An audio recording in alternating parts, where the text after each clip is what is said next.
Tallahassee, Florida. And splashdown, Crew 9 back on Earth. Stroke window. We can see seat rotation happening inside the capsule. Great to get the coast of Tallahassee, Florida, here at 2:57 p.m. Pacific time this afternoon. And there we go. We have visual on 4 healthy mains. That view was from inside. Freedom copy. That view was from inside one of the buckets where the parachutes are located. So we see a great view there of the reefing on those parachutes. And as those main parachutes begin to inflate fully, 4 beautiful, healthy mains. Now awaiting visuals of splashdown. Freedom, 1,000. We'll start to hear Commander Nick Hague. Copy, 1,000. As we heard right there, Commander Nick Hague will be calling out the altitude of the Dragon capsule from here on out. Landing in water is simpler and provides more margin against unlikely parachute issues. You can see those parachutes continuing to slow the Dragon capsule down. And if you're just joining us, you're looking at 800 meters. a live view of Crew 9, just minutes away from splashing down off the coast of Tallahassee. Crew 9 just minutes away from splashing down. This is really such an incredible shot. Copy, 600.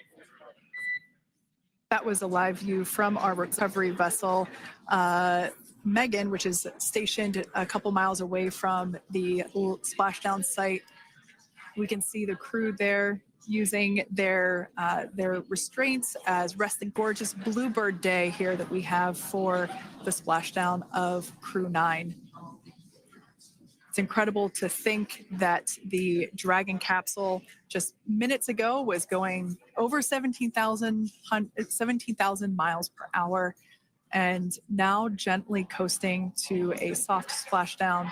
200. Copy, 200 meters. Brace for splashdown. Spacecraft, and we're going to stand by for splashdown, located in the Gulf of America, off the coast of Tallahassee, Florida.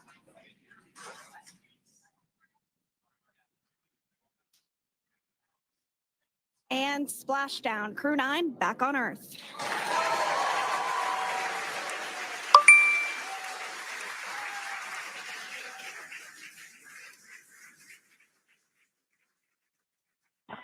And SpaceX Freedom, splashdown. Good main release.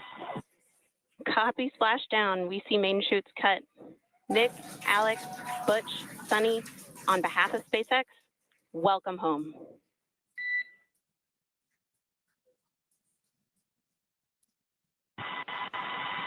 It is an amazing, what a ride. I see a capsule full. Butch Wilmore and Roscosmos cosmonaut Alexander Gorbanov inside. Dragon has autonomously completed several steps to safe itself following splashdown. We are continuing to see Dragon in what is known as stable 1 configuration. That's kind of the ideal configuration following splashdown. It's upright, and the Dragon capsule's in the right configuration for it to be hoisted into the recovery vessel at 2:57 p.m. Pacific, 5:57 p.m. Eastern time this afternoon. Approximately 17 hours prior to splashdown, Dragon autonomously undocked from the International Space Station, completed a series of departure burns, jettisoned its trunk section, and performed its final burn, the deorbit burn. This placed the Dragon spacecraft on a trajectory toward Tallahassee, Florida. Dragon successfully re-entered the Earth's atmosphere, followed by deployment of its parachutes. And may automatically perform additional minor system reconfigurations. The astronauts will remain seated and in their suits at this point, but the onboard air conditioning keeps things temperature controlled inside the spacecraft so the crew remains comfortable, and the communication systems. Freedom, SpaceX, ComCheck. SpaceX, this is Freedom. Loud and clear. That Freedom, have you loud and clear as well, and Dragon to ground is no longer private. presence of those hypergolic propellant vapors. And this ensures that it is safe for the recovery vessel to approach Dragon. I'm back again. We can see that the Dragon capsule and the recovery vessel, that distance is closing. Again, this is just one more step as we continue to work recovery operations for Dragon Freedom.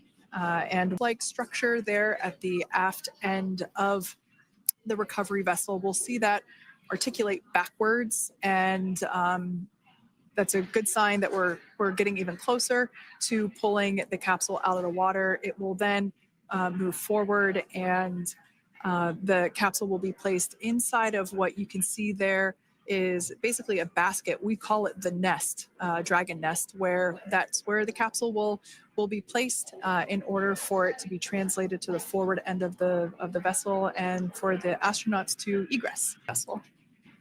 And the recovery vessel being used today is, as we mentioned multiple times, is named Megan, but that's actually after NASA astronaut Megan MacArthur, who flew on Crew 2 a couple of years ago.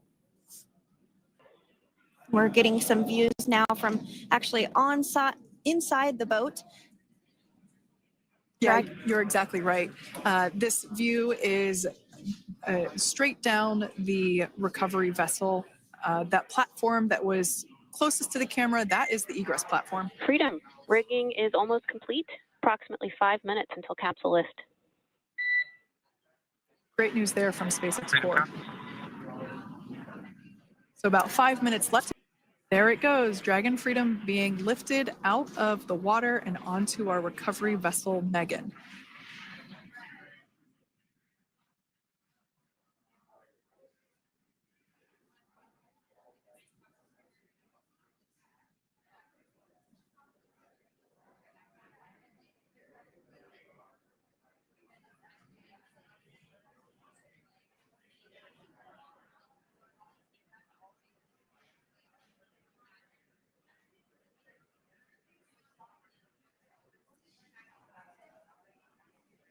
So once securely on, Welcome aboard the recovery.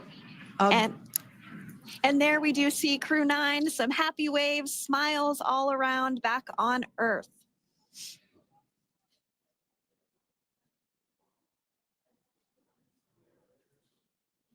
He has different measurements and different leg lengths.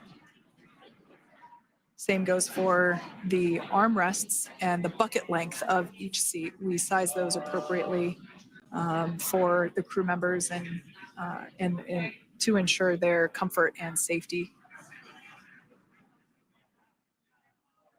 I believe we just saw the little ramp that is used to help slide the crew members out from inside the spacecraft. And once the crew does exit Dragon Freedom, they will be body. So it is customary and just standard procedure for all of our long-term space residents to get assistance once they are back on board. On-time splashdown. Looks like we're getting our next crew member here. That is none other than Sunita Williams. Big smile, big waves. She, like her other crew members, now will be assisted onto the mobility aid